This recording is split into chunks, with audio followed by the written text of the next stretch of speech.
Good morning, everyone. Good morning.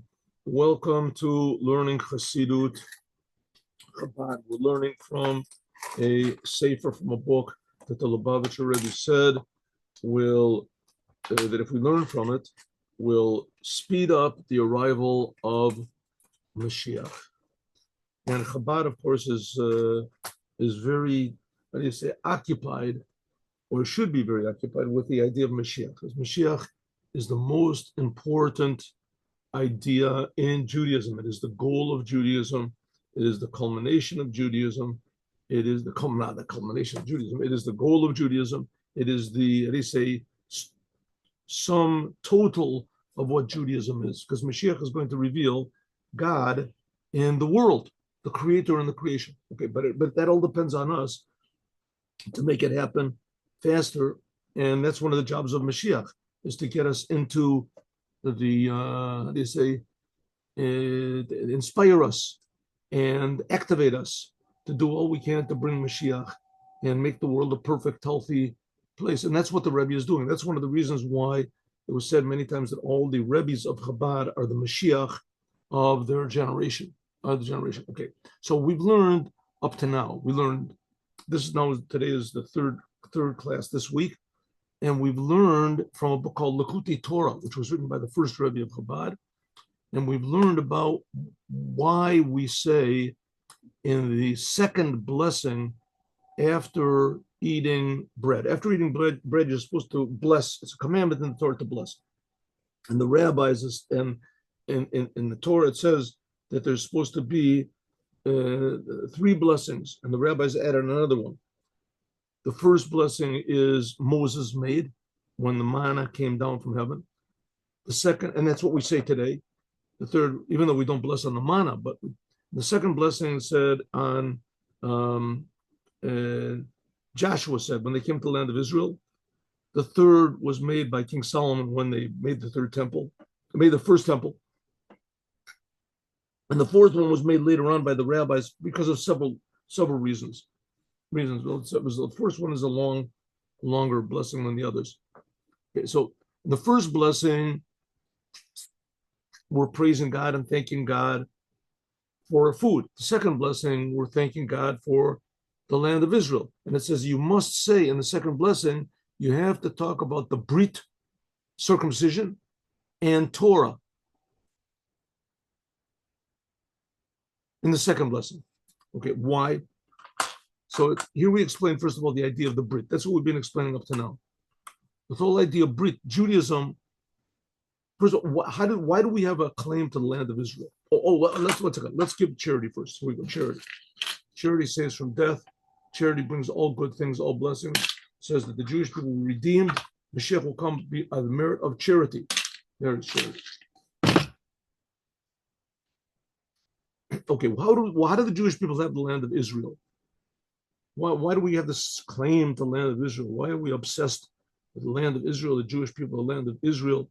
And that's why it's called the land of Israel, because it was given to Israel. Israel is the third of the forefathers of Judaism. There was Abraham, Isaac, and Israel. Jacob, his name was changed to Israel.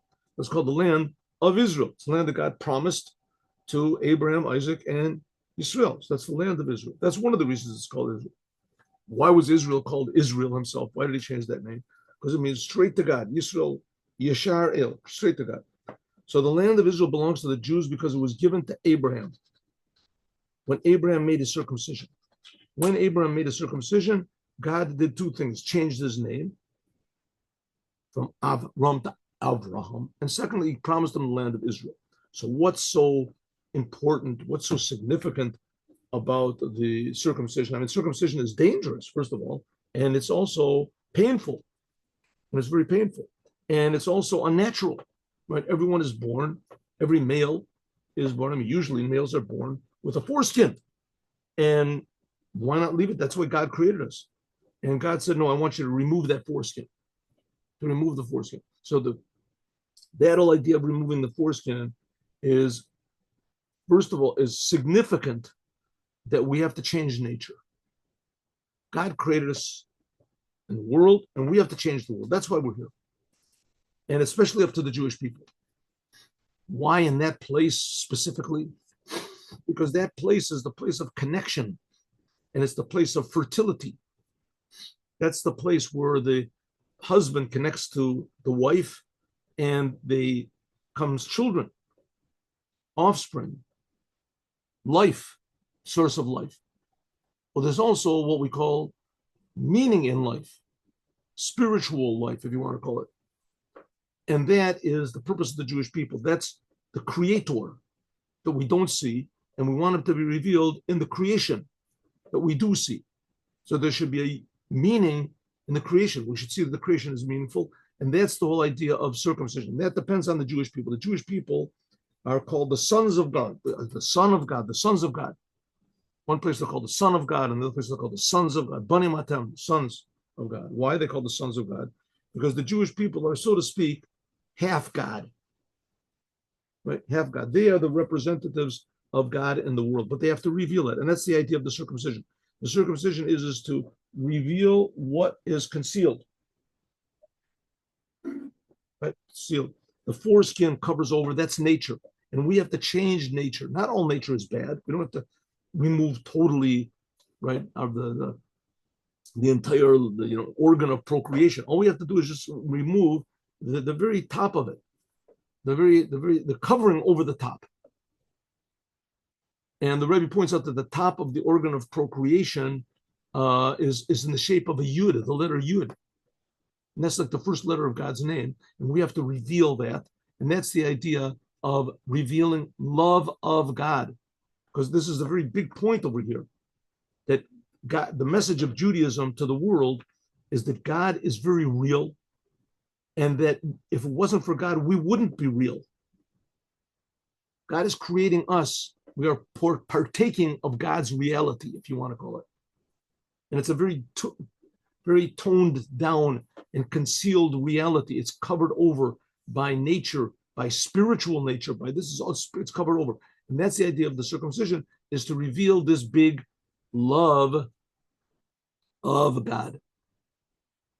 This is when we do our job to uncover our hearts and contemplate and think about God, then God brings a big, tremendous love for us. That's what's waiting for us. And that's the land which is flowing milk and honey. It says milk is the beginning revelation of this love that God loves us. Milk makes a little baby, right? It suckles from his mother's breasts. Mother's breasts are in the place of her heart. A place in the heart. Heart is understanding. Understanding heart. When we start to try to understand God, that's Shema Yisrael. We start to understand God. We think about God and try to understand as much as possible that God is really creating us, and that God is really good, and God really took us out of Egypt, and God really gave us the Torah. So we think about that, contemplate it, then it opens up a small type of love, appreciation of God. And that's like that's the circumcision. And then God, he gives us a big love from above. He helps us. And that's like milk and honey.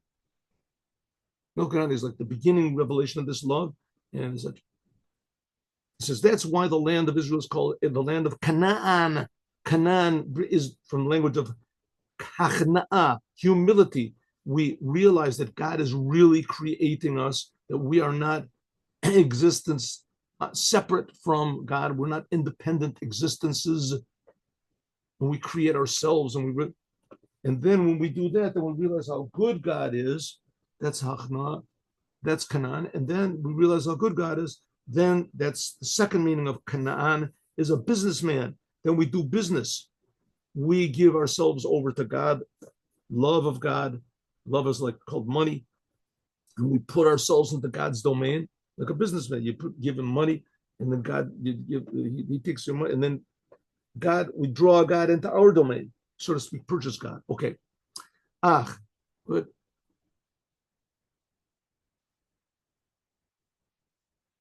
Lahavin, to understand. Let's get this over here. Make it bigger. Okay. Now, all this whole entire business is connected to the land of Israel, because the land of Israel was given to us by merit of Abraham, who signifies all the Jewish people. Circumcising himself means opening up his heart and revealing the oneness of God. And the land of Israel is also conducive to do this. It's a place where God is more revealed. This is the eyes of God are on Israel from the beginning of the year to the end of the year, all constantly. So this is a place where it's more conducive. Here is where the Holy Temple is going to be built. And the Holy Temple is further the same thing, revealing the Creator and the creation. Or in simple English, what it means that every human being is infinitely important. God is personally creating every human being constantly. Okay, but to understand, as Karat Brit, the Torah, why do we have to mention the Brit, circumcision, and the Torah in the land of Israel? A little bit we understood about Brit. Now let's understand about the Torah, and why does it have to be specifically in the land, talking in the second blessing, which talks about the land of Israel? It's important, but specifically in the land of Israel, why? So it says, Ine, call Sha'olo Omar, anyone who does not say Emet ve'emuna Arvit in the evening prayer, Lo Yotze Yudei Chovat To. Okay, Emet ve'emuna. Where's Emet ve'emuna? Oh, today I did a little bit of homework, and here we go, preparation. Here's the evening prayer, right? According to Chabad, evening prayer, Nusa Chabad, according to the Chabad prayer. All of the prayers are the same way. All of the prayer books are the same way. Interestingly, yesterday I looked for it and I found one that wasn't. I didn't know there was such a thing like that. What was it? I don't remember what it was. Was it Yemenite or something? Anyway, but at least all the prayer books that I've ever seen is. So the Jewish people, we pray 3 times a day, and that corresponds to Abraham, Isaac, and Jacob. It says the morning prayer is like Abraham, the evening prayer corresponds to Isaac, Yitzchak, and the evening prayer corresponds to Yaakov. That's what it says, corresponds to Yaakov. And it also corresponds to the 3 sacrifices that they made in the temple. They made in the morning, they had a constant offering they made. That was the first thing offered in the temple, a sheep. And the last thing that was offered every day in the temple, which was like about 2 in the afternoon or something, that was at the end of the service. That was also a constant offering. And then there was the burning of the ashes and all the parts of the animals that had been offered up, the Trumat Hadeshin, cleaning it off the altar and burning up the pieces, etc. That was the whole evening. So that corresponds to the 3 prayers also. Good. So here's the evening prayer. The evening prayer, the main feature of the evening prayer is we say Shema Yisrael, and then we say the Shemona Esrei, the standing prayer, which a standing prayer is 19 prayers. It's called the 18 prayers, but the rabbis added on another one. Against the church, incidentally. The rabbis added it up. Okay, so the prayer starts off when we say a psalm of King David, we say a blessing, we say another blessing, and then we say Shema Yisrael, and then here Shema Yisrael, and after Shema Yisrael, we say Hashem Elokeichem Emet. Okay, here we go. And then it says, Ve'emuna Hashem Elokeichem Emet. God, our God is, and we add the word Emet, and then Emuna. Right? That's how it says. Hashem Elokeichem Emet. Hashem Elokeichem, God is our God. And then we say Emet is true, Emuna. Okay, so we say Shema Yisrael, and after Shema Yisrael, we repeat the last 3 words, and we say Emet. The Emuna calls out that God, our God, is true, and we believe all of this. Emet ve'emuna. Good? Understood? Emet ve'emuna. So it says, this must be said in the evening prayer. If not, you have not fulfilled your obligation of saying the evening prayer. In other words, what does it mean you haven't fulfilled your obligation? You haven't said it in the proper way. You fulfilled your obligation, right? The obligation is that the minimum is you just say Shema Yisrael and you say the Shemona Esrei. But if you want to do it in a complete way, so you should say Emet, truth, and faith. Now, the evening prayer is not just a bunch of words. It's better that you should pray in English or French, whatever language you understand. It is better to understand what you're saying than to say it in Hebrew and not understand. Of course, the best way and the true way is to say it in Hebrew and understand the Hebrew. Hebrew is very expressive as far as relationship with God goes. The other languages, they're talking to God. They were originated by people that don't really know what God is. Right? Only Judaism really knows what God is. The God of Israel is not the same God as all the other gods. The God of the other religions. The God of Israel cares about every detail in the world. And that's the God that we're talking about. He's infinitely high, creates all the spirits that all the other religions worship, the spiritual levels. So he's infinitely higher than what the other religions are talking about, what they're talking about, because he creates everything. He creates the spiritual. On the other hand, he cares about every detail in the physical. Okay, so that emet means that God is certain. We're certain of God. And emunah, we have belief in God. Okay, which is higher? We're going to see. We're going to see. Okay, let's see. We'll go ready. Let's go back to this. Here we go. So it says, let's understand why do we say in the second blessing, after eating, we say emet and emunah, truth and faith. If you don't say truth and faith in the evening prayer, lo yotzei yedei chavadcha, you have not completed your obligation. Okay, hine, the emet emunah, when we say this prayer of after Shema Yisrael, we say Hashem Elokecha emet, and then emunah, we say afterwards the emunah kol zot. We say we believe all of this feminine. In Hebrew, not like English, there's masculine and feminine. But afterwards, the kayim aleinu, we accept on ourselves lassen dacher. We accept on ourselves masculine. Accept all of this, and then we don't say the kayma, that we accept it feminine. Kayam aleinu, this is masculine. So we say the emunah called zot. Zot is feminine, and then they say the kayam, and we kayam, that's masculine. Okay, let's see this. What he's talking about. So we'll go ready. Back to the prayer.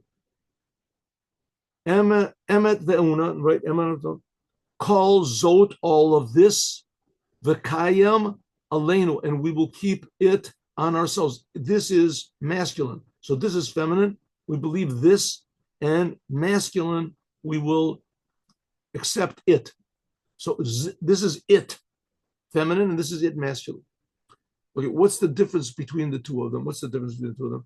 Generally speaking, feminine is receiver, like Mother Earth, and masculine is the giver. That's why we always refer to God in masculine terms, right? Masculine, because God is giving. God is the giver. Okay, what do we believe? That God is our God and there's nothing except for him. Okay, this would say.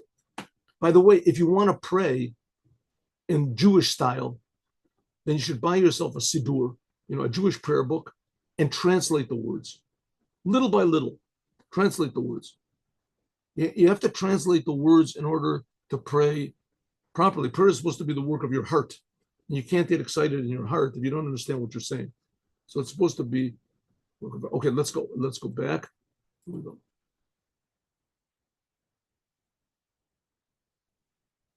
Okay, Indian is like this. So here we have truth and faith. Then we have masculine, and then feminine, and then masculine. Right? The Torah is feminine and masculine. Called Zot means all the Torah. The Kayam and the Kayam. That's also, so that's the Torah is feminine and it's masculine. What's going on? So it says we have to understand something. It says, when God gave the manna, that's the first blessing we see on the manna.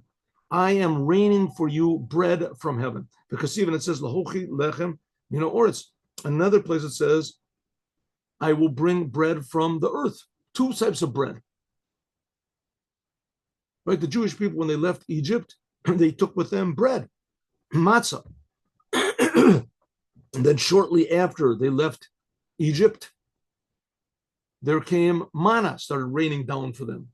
It was like 1 month after they left Egypt, there came manna, started raining down from heaven for them to eat. So there's two types of bread. There's bread from the earth, and there's bread from the heaven. That's what it says. Chachmot b'chutz torona. It's a sentence in Proverbs. Wisdoms are crying out from outside. You have to read the book of Proverbs, and it's saying that why do you ignore the truth? Why is it the truth is calling out to you from outside, right? Just open up your door, go up. You can see the wisdoms. What type of wisdoms? Two types of wisdom. There's what's called the upper wisdom. That's what's called chacham below chachma yidiyah. That's called wisdom which cannot be known. And chachma tato, and lower wisdom, that's called malchuto b'chol mishalov. That's God rules over everything. B'kulam b'chachmas tita, and everything you make in chachma. Okay, what's going on here? It says in the Bible that man is made in God's image. It says in the Bible that God does not have an image, and it's forbidden to think that God has an image. And that on Mount Sinai, we have to remember that we did not see an image, and we just heard voices coming from every atom in the world was speaking to us. In the essence of Judaism, God does not have an image. God is not a person. He's not a thing. He's not a Buddha. And that's the message of the Jewish people to the world. And even though we're called the sons of God, so that implies that God is a son. So God must be limited, right? It says that's right. That's what it implies, but it's not so. It's not so. God is infinite, and God cares about every detail in the world, so God must be limited, right? So he says, that's right. That's what it seems like, but it's not so. And God has a personality. We see in the Torah that God speaks to Adam, and he says, this is what I want you to do, and God gets angry. So God seems to be limited, right? He says, that's right. He seems to be limited, but it's not so. God is not limited. So how does this figure out? It says God creates the world, and the plan of the world, God creates the world, right? And he creates the world according to a plan. The plan that God creates the world from, that's called God's chachma. That's called, everything was made in chachma. That's the plan of the world. Why did God make the world? Why did he even have a plan in the first place? That we can never know. That's called the upper wisdom. That's where the Torah comes from. This is bechinas bittul be'etzem. This is what's called total surrender to God. The kula kameka lo chashiv. That's what it means, that everything is really nothing. So according to the lower wisdom of God, that's what's called bittul hayesh. Okay, so here let's go. Let's understand this. Understand this. What's the message of Judaism? God is creating everything. God cares about everything. Everything has responsibility to God, to the Creator. God is infinitely real. And if we want to partake of that infinite reality, we want to connect ourselves, then we have to a little bit let go of our attachment to our false reality. And that's why God made the world. God made the world, the whole world. The idea of the world is false reality. It's false reality. It's not, though, that it's false. It's God is creating it. Right? The way we look at it is false. God made it in such a way that we would attach ourselves to the external of the creation, and we'd feel the only real thing is ourselves. And in order to really feel the essence of God, we have to leave ourselves a little bit. We have to leave ourselves, which is a genuine general principle in all learning. You know, you want to learn something, so you have to forget about what you know, and you have to learn from the master, whoever the master is. Right? Forget, you can't say, oh, but I learned differently. Okay, good, you learned differently, but listen, 1 second, just open yourself up and listen to what I'm saying. And then afterwards, you can think about it and see if you agree. But first of all, you have to understand, right, what I'm saying. That's called bittul. But you want to learn piano, you can't go and show the teacher, oh, I already know that, I'm already flashing everything. Okay, so don't learn by me, right? Learn by somebody else. You want to learn, you have to say, okay, I don't know anything, start to teach. Let's see what it says. That's what's called, that's called bittul yesh. Okay, so there's two types of surrender to God. One type of surrender to God is what we're, how do you say, relevant to. We can bring it on ourselves. What does it mean? We learn what we're saying over here.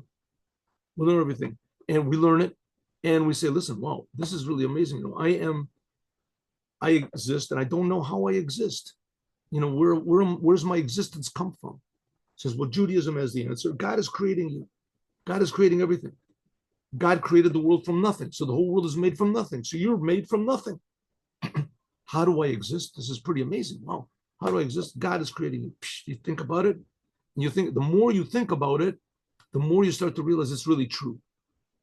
You can even come to love God once in a while when you think about it.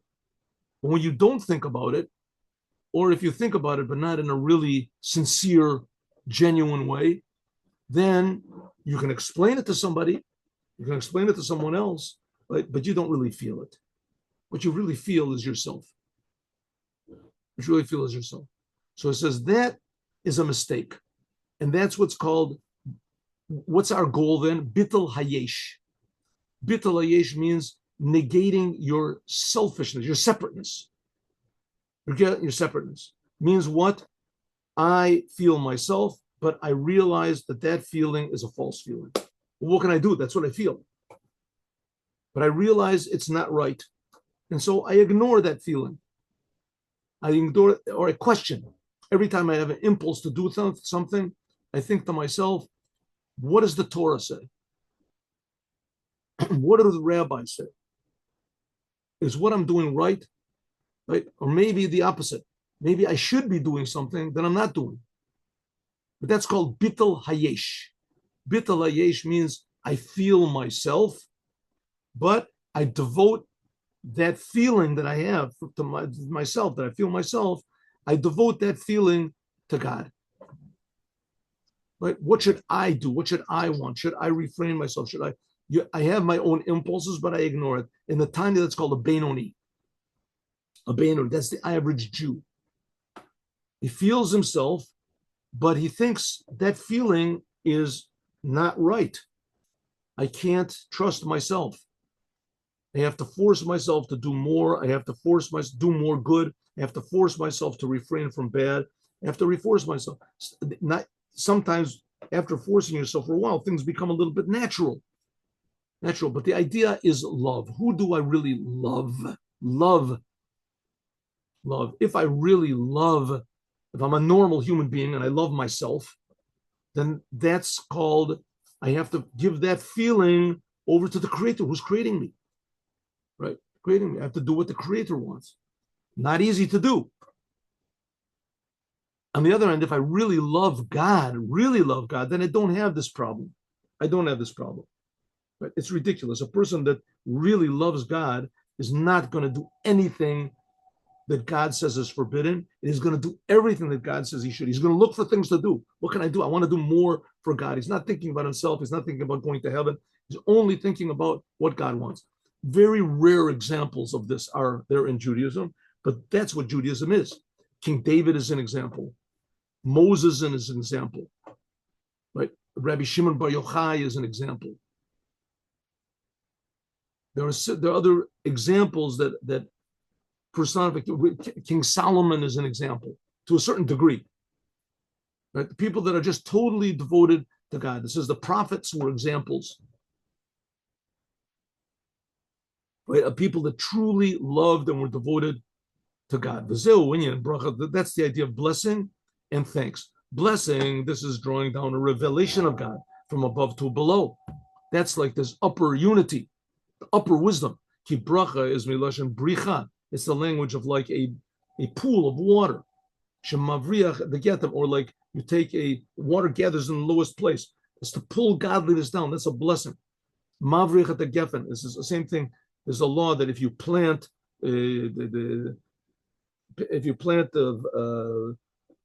grapes, you plant a vine, then you have to wait for 3 years in order to eat from the fruits. And then on the 4th year, you take them to, what if you take a vine that's already there and you take the top of it and stick it into the ground? Well, it'll grow up again. Is that considered to be, that's called a mavrich at the geffen. You take the top and you pull it down. Is that considered that you have to wait 3 years now for the new fruits to grow up or not? Right? But that's the whole process is called mavrich. It means to take something high and bring it down low. That's called making blessing. That's blessing. That's what we said in the end of the evening prayer, in the middle of the evening prayer, after Shema Yisrael. It says, the emunah, the emet, the emunah. Emet, the emunah. Emunah, that's hoda'ah. That's like giving thanks. Hoda'ah, this is surrendering yourself to God, surrendering the yesh to God. Making a blessing, that's drawing down God. That's like emet. And surrender to God, emunah, that's like faith. That's modim. That's what's called bittul yesh. That's what's called taking this physical world and saying, I feel that this world exists, but I know that it's not so. That's called bittul yesh. Even that's not only kameh, that you're only shalom nigla, even though it's not feeling, you're not feeling God at all. That's called faith. Okay, the main purpose of this world is what's called bittul yesh, that we should feel the world. That's what everybody does. We feel the world, but we say, no, that feeling that I feel the world, that feeling is only the tip of the iceberg. I should be feeling the creator as well. Okay, but what do I do? What can I do? It ends up the other way around. God, he's the tip of the iceberg. So I feel the world, but I realize that the world is not all the whole picture. Whole picture. That's called bittul hayesh. I'm taking God into the picture, but the picture is the world. That's bittul yesh. That's faith. That's emunah. Emunah. That's also called hoda'ah. It's called surrender. Shemoda, that I believe that everything in front of God is nothing, even though that I'm not in front of God and I don't really feel this feeling. Ukamo, and like, 1 second.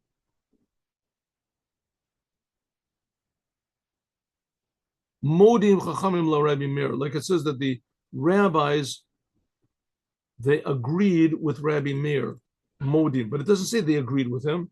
It says that they surrendered to him.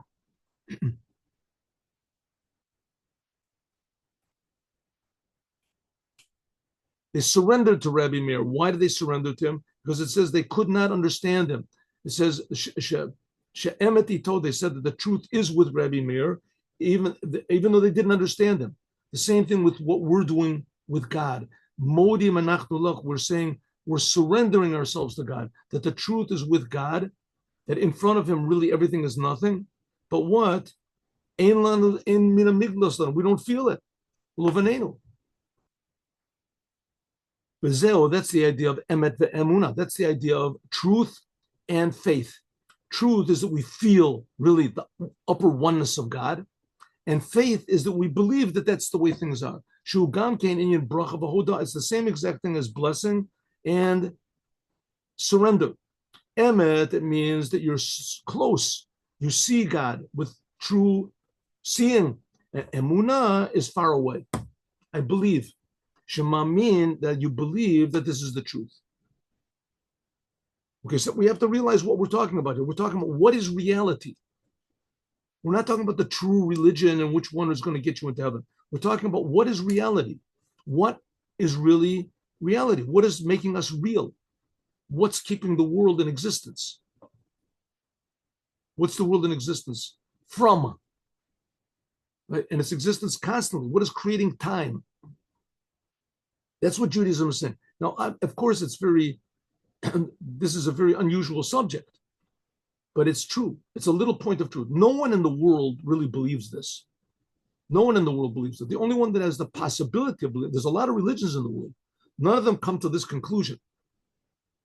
What's the conclusion? That the world is really absolutely nothing, and it is tremendously important to God, every detail.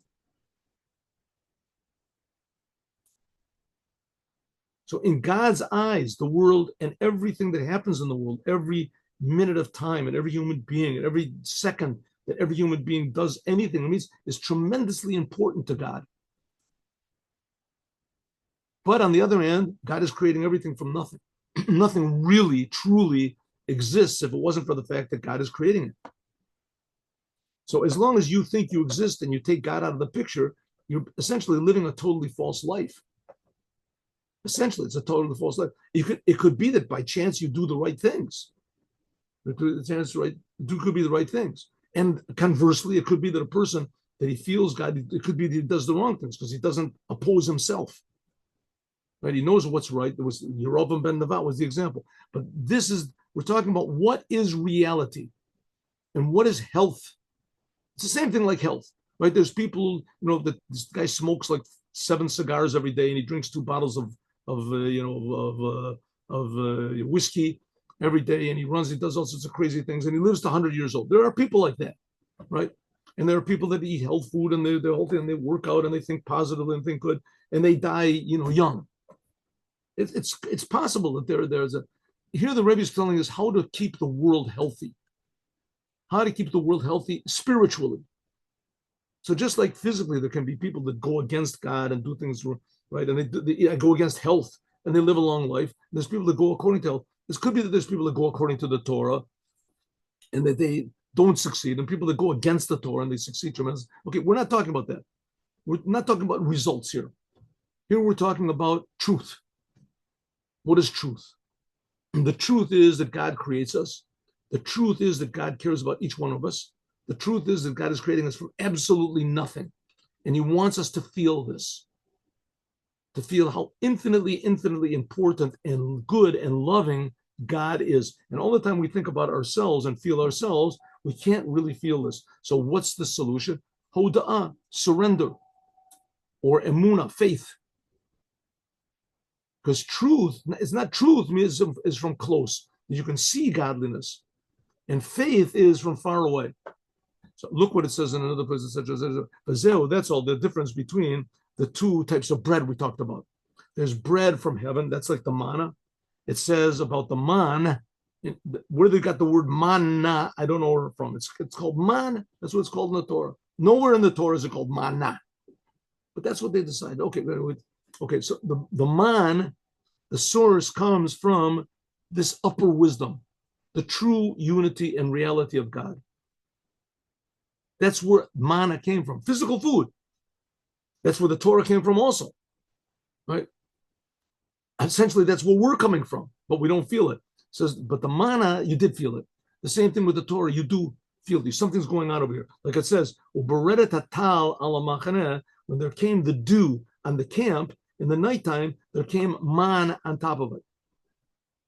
And according to Kabbalah, this level of tal, of dew, is a tremendously high level. Dew comes on its own. It says ve'eno, and its color ke'ena bedolach. It's like the color of bedolach, what it is, some sort of white or something. Hainu bechinas tala de bedulcha. This is what's called the dew of bedulcha, the white dew from the upper whiteness of God. Makar hachma. This is the source of God's hidden wisdom. So the physical man that they ate was really a revelation of God in the world. Everything in the world is a revelation of God. The whole world is a revelation of God. But this is a revelation of God where God conceals that there is such a thing as God. Now, you ever see a puppet show? Went to a puppet show. The puppet show, the kids get like immersed in a puppet show. They go crazy, right? Looking at and the kids are laughing and everything like that. And then afterwards, right, it shows there was just puppets, right? And the kids are. I think that's the reason why, at least in Jewish plays, in religion, Jewish performances, they always have the puppeteer standing behind. So you see that there's a puppeteer. So the kids aren't this. But the world is like this covering over of God. And we don't see that there's a God. We don't say, all we feel is ourselves. It says, but that really, so once in a while, God does a miracle. That's like the manna. And they got used to that also. The Jewish people complained about that also. It's the manna was revealed godness, was a revealed miracle from the highest of levels. It says the people that ate the manna, that it had an effect on them. It had an effect on them. They could appreciate the Torah.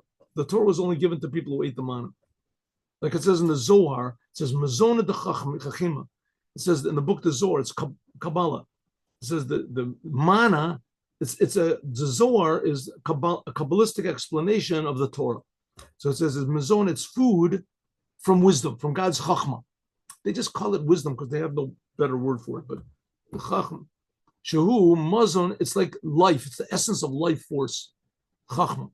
Who Mazon liot hitavut Chachma Eloah. This is food that this upper level of wisdom can be revealed in us. Jewish people ate it. Therefore it says, Laktu davar yom v'yomo. Therefore it says by the manna that they had to gather it up every single day. What does it mean every single day? It's drawn from a source which is above time. It's constant. It's above time. But in this world, it can only be revealed little by little. Umakar hitavot is the source of the creation of time, is drawn from the same place where the manna comes from. Look, it says, interesting thing, that a person, the last moment of a person's life, it says his whole life goes in front of him in 1 second. Why is that? Because a person's whole life is just 1 second.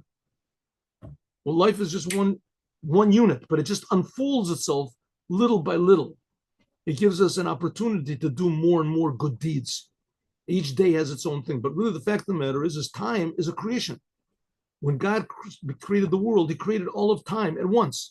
That's why the prophets could see in the future, because the prophets could rise closer to the source of time. They could see, okay, therefore, it was also nivla be'vorim. Therefore, it says that the manna was completely, digested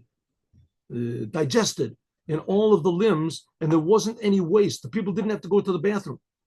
They didn't have to go to the toilet at all. Like the rabbis say, that what it says. 1 second. It says in the Torah that you have to have every Jew had to have a little shovel with him. Remember, they were in the desert, right?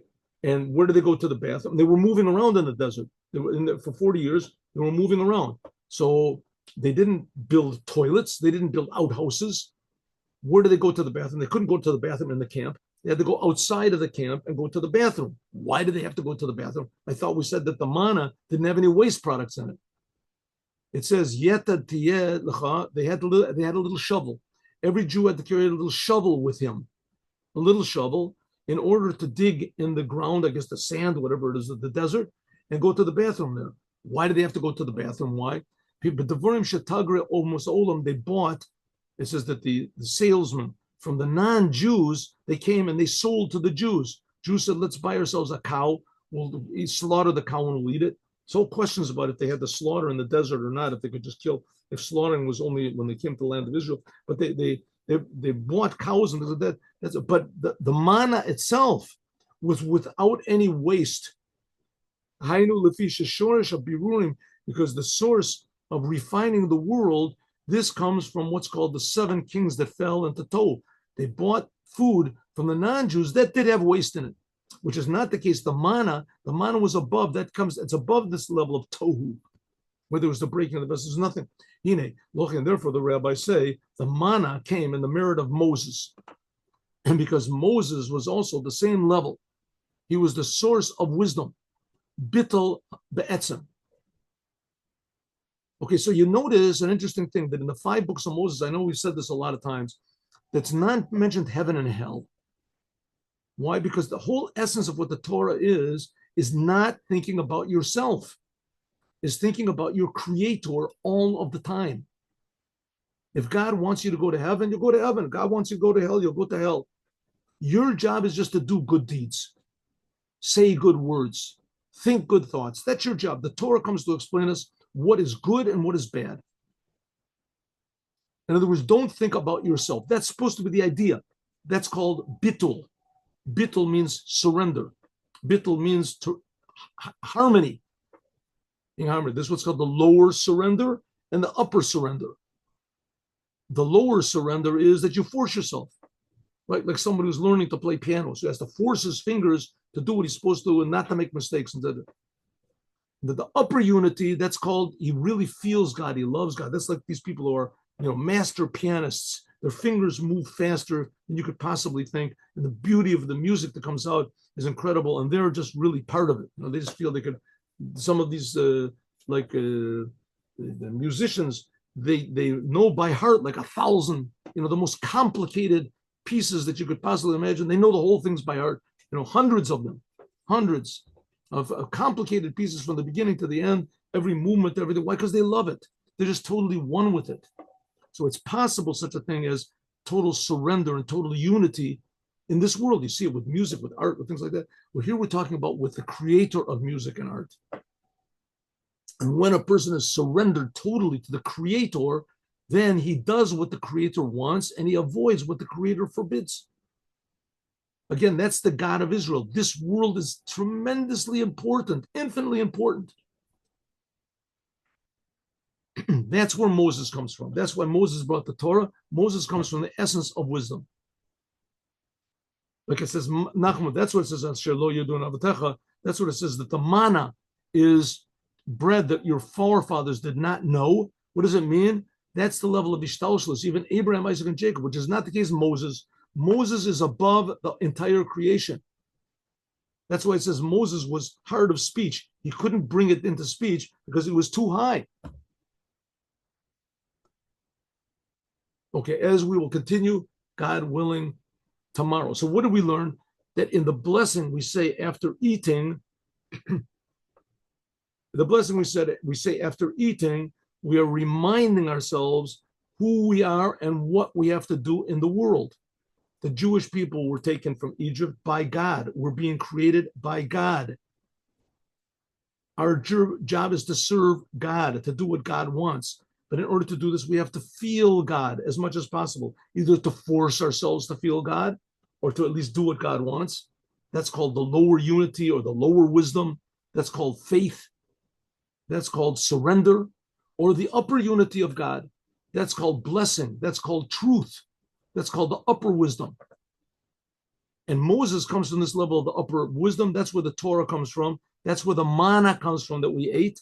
And that's why we thank God after eating, as we're going to talk about more, God willing, tomorrow. Now let's do the Dvar Malchut. 1 second.